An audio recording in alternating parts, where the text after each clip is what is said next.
Pilote américain complet, aussi à l'aise sur tracé routier que sur ovale, Dan Gurney figure parmi les plus grands pilotes automobiles des années 1960. Il a pris le départ de 86 Grands Prix de championnat du monde de Formule 1 et remporté 4 victoires. Il a également obtenu 3 pole positions et 6 meilleurs tours en course. Jean-Paul Driot, entrepreneur français de sport automobile, cofondateur de l'écurie Dam avec l'ancien pilote de Formule 1, René Arnoux.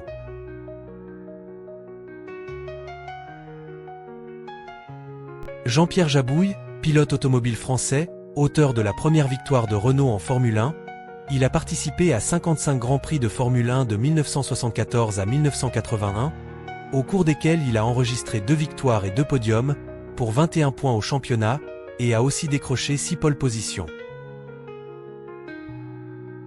John Surtees, pilote motocycliste et automobile britannique, le seul pilote de l'histoire sacré champion du monde à moto et en auto. 7 fois champion du monde de moto de vitesse sur MV Agusta, et une fois champion du monde de Formule 1 sur Ferrari.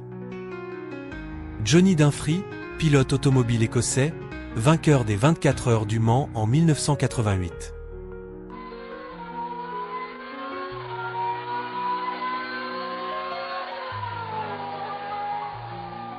Niki Lauda, pilote autrichien de course automobile, il court en Formule 1 de 1971 à 1979, puis de 1982 à 1985, obtient 25 victoires, et remporte à 3 reprises le titre de champion du monde des pilotes de Formule 1, 1975, 1977 chez Ferrari et 1984 chez McLaren. Victime d'un grave accident au volant de sa Ferrari en 1976, brûlé au visage et défiguré, il parvient à reprendre le volant 6 semaines seulement après ce drame.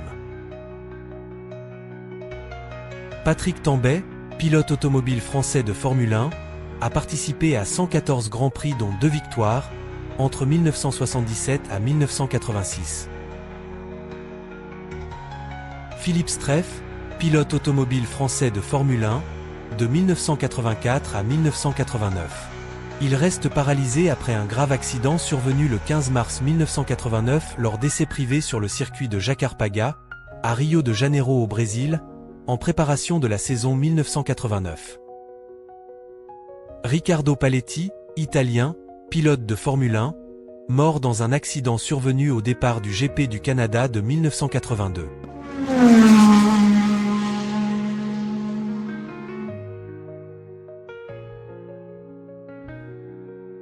Stirling Moss, pilote automobile britannique de Formule 1, de 1951 à 1962, considéré comme l'un des plus grands pilotes de l'histoire de son sport, il n'est jamais parvenu à conquérir le titre mondial des conducteurs, ce qui lui vaut d'être surnommé le « champion sans couronne ». Vainqueur de 16 Grands Prix, il est au premier rang des pilotes qui n'ont jamais gagné le titre en nombre de victoires.